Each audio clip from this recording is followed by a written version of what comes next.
Hi friends, ഇന്ന് നമ്മൾ ഉണ്ടാക്കാൻ പോകുന്നത് വളരെ സിമ്പിളായിട്ടുള്ളൊരു കറിയാണ്.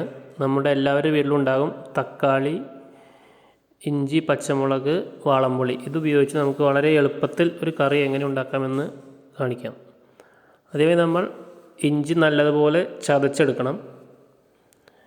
ഇഞ്ചി ചതച്ചെടുക്കുക. പച്ചമുളക് ചെറുതായിട്ട് അരിയുക. വാളംപുളി കുറച്ച് വെള്ളത്തിലിടുക. പിന്നെ 4-5 തക്കാളി എടുത്ത് ചെറുതായിട്ട് അരിഞ്ഞ് എല്ലാം കൂടി ഒരുമിച്ച് ഒരു സോസ് പാനിലിടുക.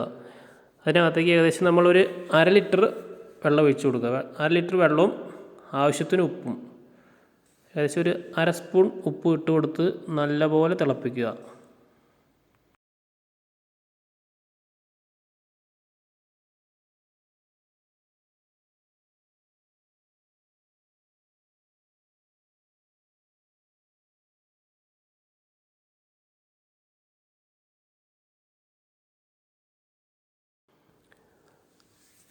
നല്ലപോലെ ഇളക്കി കൊടുത്ത് ഇത് നമ്മൾ അടച്ചു വെച്ച് വേവിച്ചെടുക്കണം. ഏകദേശം ഒരു 10 മിനിറ്റ് ഇതുപോലെ നമ്മൾ വേവിച്ചെടുക്കുക.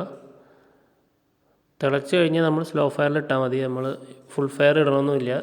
തിളയ്ക്കുന്ന വരെ ഫുൾ ഫയർ ഇടുക. തിളച്ചതിന് ശേഷം സ്ലോ ഫയർ ഇട്ട് നമ്മൾ അടച്ചു വെച്ച് വേവിക്കുക.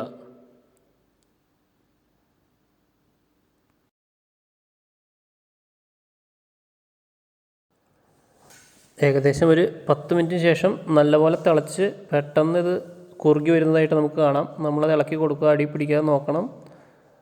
നമ്മൾ ഈ സമയത്ത് ആവശ്യത്തിന് ഉപ്പ് ഉണ്ടോയെന്ന് നോക്കാം. അപ്പോൾ നമ്മുടെ കറി ഏകദേശം റെഡി ആയിട്ടുണ്ട്. ഇത് കറി ചമ്മന്തി ഒക്കെ ആയിട്ട് ഉപയോഗിക്കാം.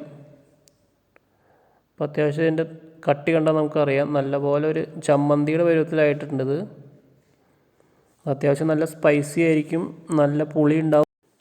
ഏകദേശം ഈ പരുവാകുമ്പോൾ നമ്മളിത് ഓഫ് ചെയ്ത് വെക്കണം. അതിനുശേഷം നമ്മൾ കുറച്ച് വെളിച്ചെണ്ണ എടുക്കുക.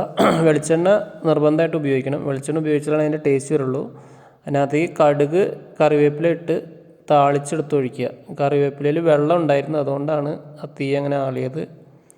കറിവേപ്പിലയിൽ വെള്ളം ഇല്ലാതെ സൂക്ഷിക്കുക. ഇതിനകത്തേക്ക് നമ്മൾ കുറച്ച് പച്ച വെളിച്ചെണ്ണ ഒഴിച്ചു കൊടുക്കുക. എല്ലാവരും ട്രൈ ചെയ്ത് നോക്കുക, അഭിപ്രായങ്ങൾ പറയുക.